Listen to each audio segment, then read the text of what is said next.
Welcome everyone to this all-important clash between the world champion Ding Liren with the white pieces and Magnus Carlsen with black. Their classical game at first round of Norway chess ended in a draw, and now they are playing the Armageddon. Ding has 10 minutes, must win. Magnus has 7 minutes and plays the English opening there. H6 played. Now very interesting waiting move, because if knight c3 you want to go bishop b4. If knight f3 you want to push your pawn so that the knight no longer has the g5 square. And you can see that Ding pauses a bit, brings his knight out to c3, and Magnus puts his bishop there. Pawn comes up to e4 and Magnus plays d6. This is a very solid setup here for Ding. Knight ge2 played. Later on he can play d4. Magnus brings his bishop back, and now d4 would be a very nice move because this gives white a very pleasant position. So will Ding play d4? It's so interesting to see the world champion battling it out. He has gone through tough phase recently, but now he has a chance to beat Magnus. He goes h3, which is a useful move. Now castles it out, and the knight comes out to c6. Pawn pushes forward to d3. A very, very important idea now is to put your king here and go f4. But you can see Magnus has to see if his knight can come to control the d4 square. How is it possible? Because it will take a huge route like this to control the d4 square. And he plays knight at 7. He's going for it. Knight f8, knight e6, knight d4. This is reminiscent of Gukesh's maneuver against Abbasov. Ding puts his king on h2. He wants to play f4. This position looks very promising for white. Magnus Carlsen is on the defensive here because he has played very ambitiously to stop the d4 break. He has control over the d4 square. He brings his knight to f8, bringing another piece here to bear down on the d4 weakness. But now it's time to push f4. Let's go. Ding, yes, pushes it. f4 on the board. Magnus brings his knight into the center. Now, it might be very useful to go rook b1, a3, b4, keeping this flexible structure. Not pushing, not taking, just being there. Or even bishop d2. But Ding goes f5. He pushes, and that reduces a bit of flexibility in his position. He takes the knight. Not at all bad here. Knight takes d4 is what Magnus plays. Now, one of the ideas here for Ding, very interesting one, is to play f6. Because if gf6, he can go knight to d5, followed by queen h5. And with the rook, knight and queen, it could get very nasty here. So f6, however, the problem is black can play g6 and the position would be fine for black. So pushing the pawn, while it is interesting, may not get the desired result. The other idea is to park your queen on h5. This is a great square for the queen. It prevents f6. So these are a few possibilities that Ding has. As you can see, he's concentrated. He has quite a lot of time on the clock, but he must win it. Magnus has 5 minutes 46 seconds. He's used his time very well. We must remember that there is no increment until move 40, and after the 40th move, the players get 1 second increment. One idea that must also be considered, apart from playing on the king side, is to try for this a3, b4 break. It's not so easy because black has pieces to stop that for the time being, but it is an important idea to be thought of. Ding, meanwhile, taking a lot of time because he feels this is the moment where he has to come up with a clear plan. And there are many, as we just discussed: push this pawn, bring the queen in, rook b1, a3, so many possible options.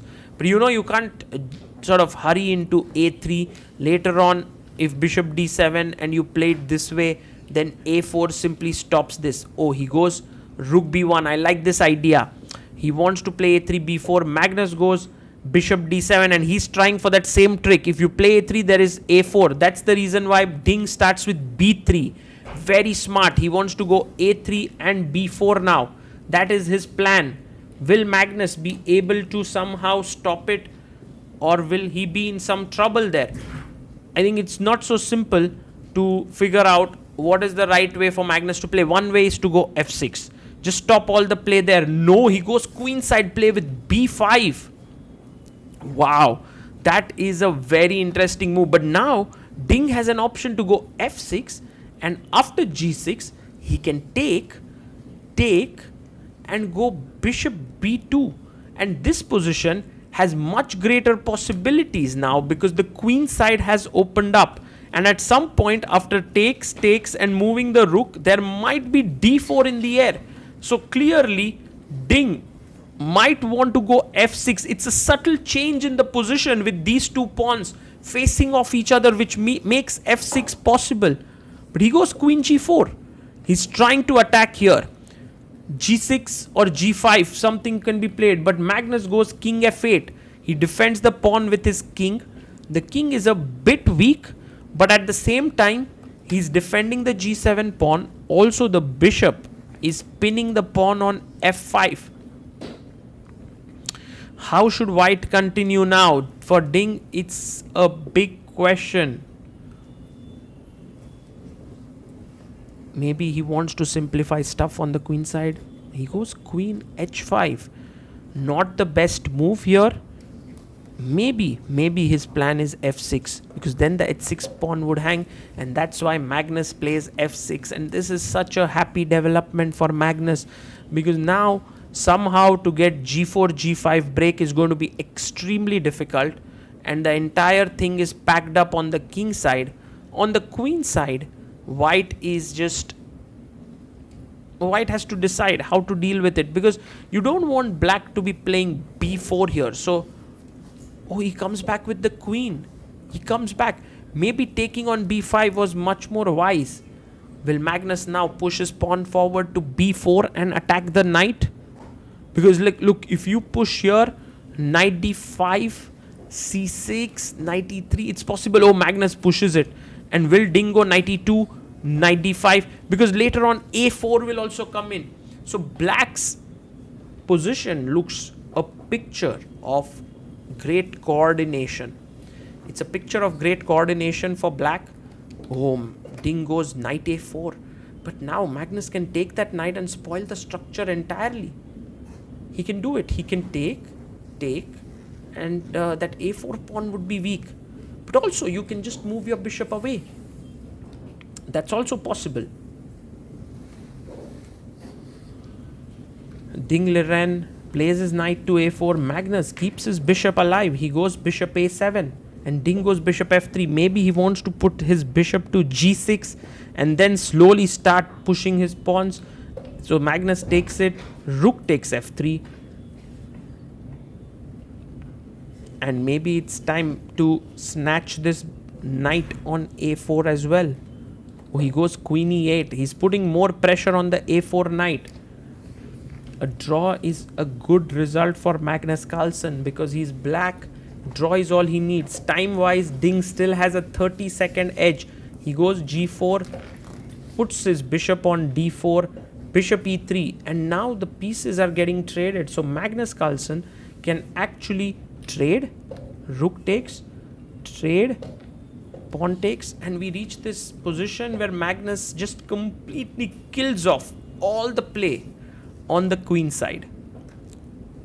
And he's telling Ding that do what you want on the king side.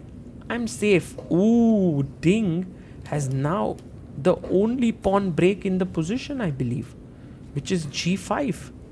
And Magnus has to be careful about it. So Ding, how is he going to engineer that break is a question. Because Magnus has started to run away with his king, and maybe he finds his king to be safest on the b6 square. Where will Ding's king be safest? Is it this way? Wow. Will that king do well on the b3 square? Not so sure. Not so sure. And it's a long journey there. Or do you want to prepare straight off g5? Maybe an idea could be rook b2, rook g2 and g5. He goes queen c2 first. Maybe he's just bringing the rook to g1. Yes, he's preparing g5. Magnus knows that this is not such a risky position. Rook g3 played. Time wise, now Magnus and Ding have equal time on the clock. They have reached 30 moves, so they will very likely hit the 40th move where they will start getting 1 second increment. And now queen comes up to e7. Just looking at the g5 square here, how is Magnus Carlsen going to react now? Is he going to, there's one idea to double on the h file so that g5 becomes extremely difficult, because that's the only plan. a3 break could be an idea as well, but it might be more risky for white than black. Oh, and Ding is going for this king walk. Queen e8. He's moving his king. Magnus waits. Ding brings his king up. And finally, the king does the job of defending the a4 pawn. And now he brings his queen in. Wow. So that king walk or a Ding walk is now completed. The king is well placed. He brings his queen in. And I think it has forced Magnus to think a bit. Because at this point, if g5 comes in successfully, then black will be in some trouble. Queen g8 played now.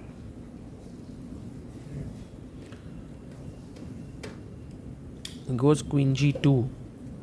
Well, the reason why Magnus is not really afraid of g5 break is because, let's say for example here g5, then take, rook takes, rook takes, rook takes, queen takes, and fg. This is just equal. So after queen g2, queen d8 is played, and you can see that g5 is not so simple.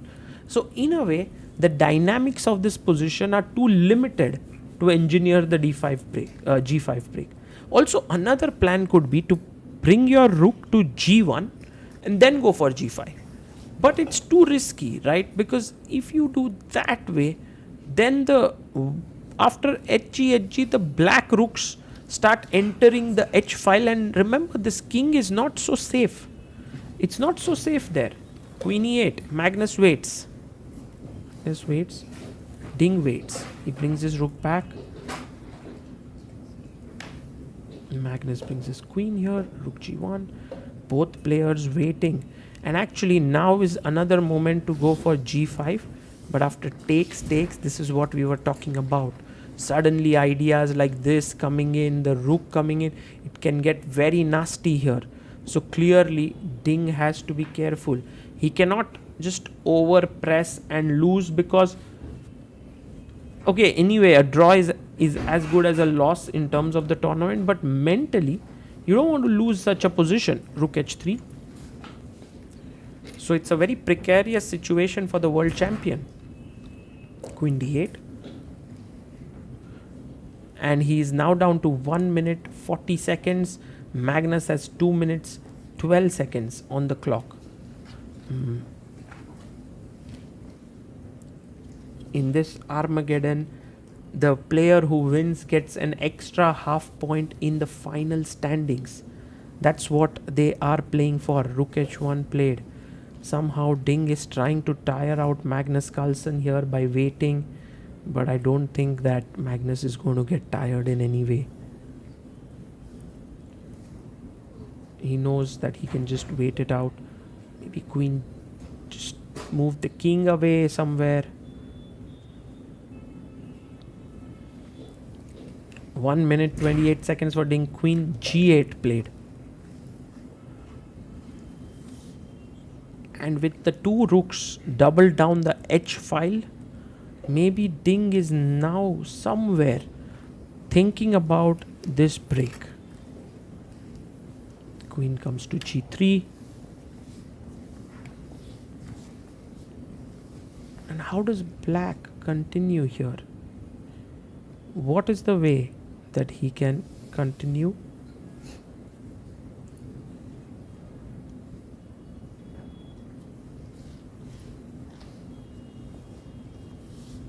Well, one plan is to just keep moving the queen, but it's surprising that Magnus is taking so much time here. Well, he can just move he can make any move. and he should be fine. He goes king a6. 1 minute 3 seconds for Magnus. 1 minute 20 seconds for Ding. They've already surpassed 40th move, and Ding pushes g5. Pawn takes, pawn takes. We finally have this moment where some movement has happened. This time Magnus and Ding have their rooks opposite each other. All 4 rooks facing off each other. How is Magnus Carlsen going to react to this?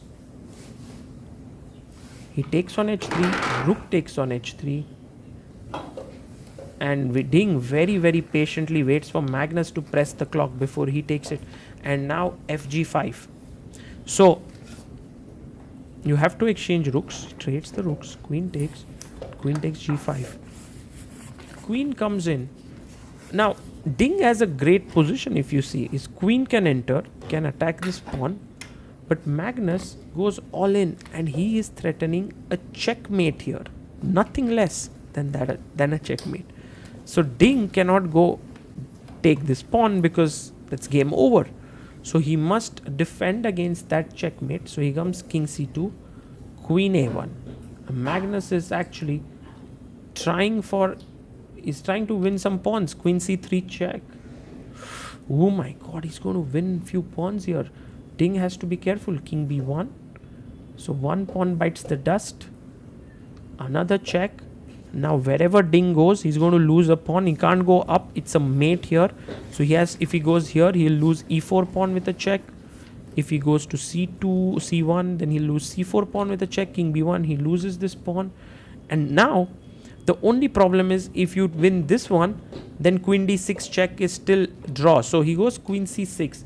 Magnus is fighting for the full point. Beautiful move. Only move found there by Ding. Queen e7, which was not at all easy. He needed to find this move, and he's done so. And the problem is, this pawn is hanging, so Magnus pushes his pawn, and Ding goes queen d7. Smart move, threatening a check. And now finally, with checks coming in, both players agree to a draw. What an interesting game that was. Magnus Carlsen wins the Armageddon because a draw was enough for winning the match, but Ding really fought well, and he put some pressure on Magnus out of the opening. Magnus gets 1.5 points, Ding gets 1 point.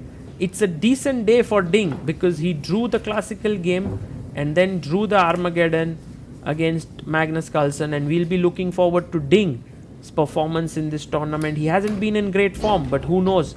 Norway chess might be the tournament where he makes a comeback. Meanwhile, Magnus Carlsen, the greatest of all time, starts off with a win.